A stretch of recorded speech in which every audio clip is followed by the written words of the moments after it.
Hey guys, Nathan Brendan Masters. About a year ago I did a video about a really slick tech bag that just wasn't really getting a lot of attention. And that was the AER Tech Sling. This cool low-key bag right here. To this day it still doesn't get a lot of attention, but I have seen a few more videos where people actually talk about it. The thing that made the bag special for me is it carries the perfect amount of stuff.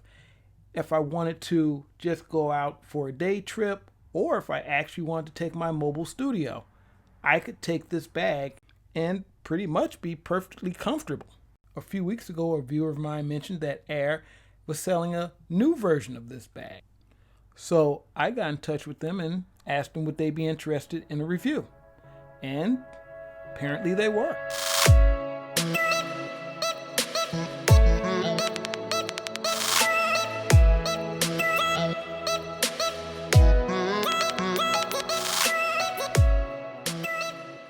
Now, if you've seen my last video, you pretty much know my opinions about this bag, and not much has changed. But the bag itself has. It's still the same rugged construction, perfect for urban adventures. That thick shoulder padding that's a must for a sling bag like this. And the YKK zippers, which I thought were metal when I first touched them, but no, they're hard rubber just like the original. We'll talk about this drop pocket later. Without a shadow of a doubt, the AER Tech Sling has become my main bag. I sold my Timbuktu about a year ago, and I mainly use my Chrome bag for grocery shopping. Neither were appropriate for hauling my mobile studio around. So that's the goal, a multifunction bag that's not too big, but can get the job done when needed. And that's where the AER Tech Sling comes in. Now, I'm going to actually shoot this on my phone, and you'll see why later on. But this is the bag, obviously. This bag is made of nylon and Cordura, what many bags like this are made of today. It's water resistant with the aforementioned YKK zippers. And for this video, I'm going to kind of overpack it. So this is what I typically carry. And as you can see, I had a bit of a Casey Neistat. This is my Sony Nex 5T, which is my vlogging camera. And on its first outing, it fell from a pretty good height, and well, this is what happened.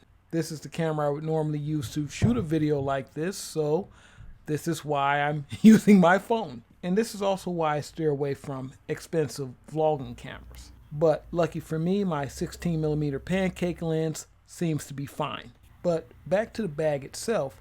So I've streamlined things a little bit. I have my Hesh 3 wireless headset. You'll notice that I have it in a headset bag instead of the hard case. I have my Canson 1, which you guys know is my main travel sketchbook, which I also sadly haven't been using very much because I haven't been traveling very much. Then again, I haven't been sketching very much either. These are my Lifeline Notebooks. I have these for anytime I have an idea or need to jot something down real quick. I pull one of these out. And speaking of which, I have a pen and set of pencils right here. Now you'll notice that this is padded. This is a little bit different from what you had before because this is now a tablet sleeve. So if you got the 11 or 12 inch iPad Pro, you can drop it right in there. That new iPad Air, drop it right in there. Any tablets of those size or smaller should fit right in here. Now if you have a case on your tablet, it can be a bit of a tight fit depending on its size. But as you can see, they ain't playing games with this padding. This is going to protect your gear. In fact, if you just feel the bag itself, you just feel the bag all around, you can see it looks a little bit thicker, it's a little bit heavier. And of course, in the equally padded back compartment, we have my old MacBook Air. So I can get my tablet in there as well as my laptop. And very rarely would I carry a tablet and a laptop for a day trip. Now, I'm about to give some of you a heart attack with what I'm about to do. But this is an Acer Chromebook, and this fits in there just as nicely. I know it's not a MacBook. Don't everybody freak out. Everybody just relax. Just relax. It's all right. Most 13-inch or smaller laptops should be able to fit in that sleeve. I definitely want to talk about this little drop pocket here. This is one of my favorite additions to this bag. Got to shout out these zippers too. YKK zippers with the original. I never had any problems with the zippers. Hope this will be the same. Now this little drop pocket in here, now you know this is my Just Wireless power bank. I have a lot of small things like this that I can drop into this pocket. I love this so much. Having an easy access pocket like this at the top of the bag just makes so much sense. It just makes life easier for those little small things like your phone, your earbuds. For me, my GoPro, obviously, something I want to kind of grab very quickly to get that shot. In fact, this is the camera that saved this review.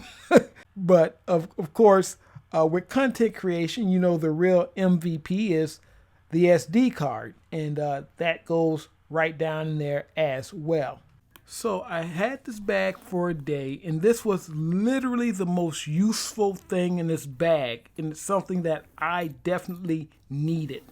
Now, with all that being said, all this awesomeness comes with some caveats. Now, this is a 9mm bag, but the big caveat is more padding equates to less space. Now, you may be able to carry a little bit less, but the things you do carry, they're going to definitely be protected. I have my iPad Pro in here without a cover. That wouldn't be my preference, but if I had to do it, I'd be confident in the amount of padding on this. And you still have those nice elastic mesh pockets. The zipper pocket was moved to the other side, and it's a little bit smaller. But I have a USB cable and my hard drive in there, and no, this isn't an SSD like you cool kids use. This is an old school 5400 RPM spinning drive. Came out of one of my old laptops. I just put it in a USB-C enclosure. And I also have my Basis 3-in-1 Basis, is that it? My Basis 3-in-1 cable. So I got my USB-C, my micro USB, and my lightning cable. So I should be able to recharge anything that I have on me. And you have another elastic mesh pouch on this side as well. And with all that, you still have a decent amount of space in here. You could fit a small t-shirt or a hoodie or something like that in there, or maybe even a small thermos or something. But, you know, I generally don't suggest you put liquids in a bag with technology, but if it's something you want to do, you can do it with this bag. I still have the silica gel in here that tells you just how new this bag is. So there you guys have it. You can get the studio in here. In fact, you can have two editing devices, a 13-inch laptop and a 12.9 tablet if that's what you want to do. You can have a small hard drive and, of course, a GoPro or two, and even a small vlogging camera. And maybe you don't want to bring a tablet. You may want to bring your laptop and maybe a small USB monitor. That's a thing. You could do that. Or maybe you don't want to bring a studio at all. Maybe you just want to bring your laptop or tablet, or maybe some portable game system. Now guys, before I go, I gotta mention this shoulder strap again. I noticed that they have this on this bag, but I've seen reviews on their big sling bag, and this is a nice bag. I think it would be a good idea to put a thick shoulder strap like the one on the Tech Sling on this bag as well, because I can only imagine what it would be like if somebody had their laptop and their clothes and stuff in this bag and they had that small strap. But this strap with this padding, super comfortable. Just amazingly comfortable. Now, you guys know I love the AER Tech Sling, so you knew how this review was going to go. You lose a little bit of space for extra padding, but it's a small price to pay to keep your expensive tech safe. So that's what it is, guys. Nathan Brendan Masters, you guys take it easy, and hasta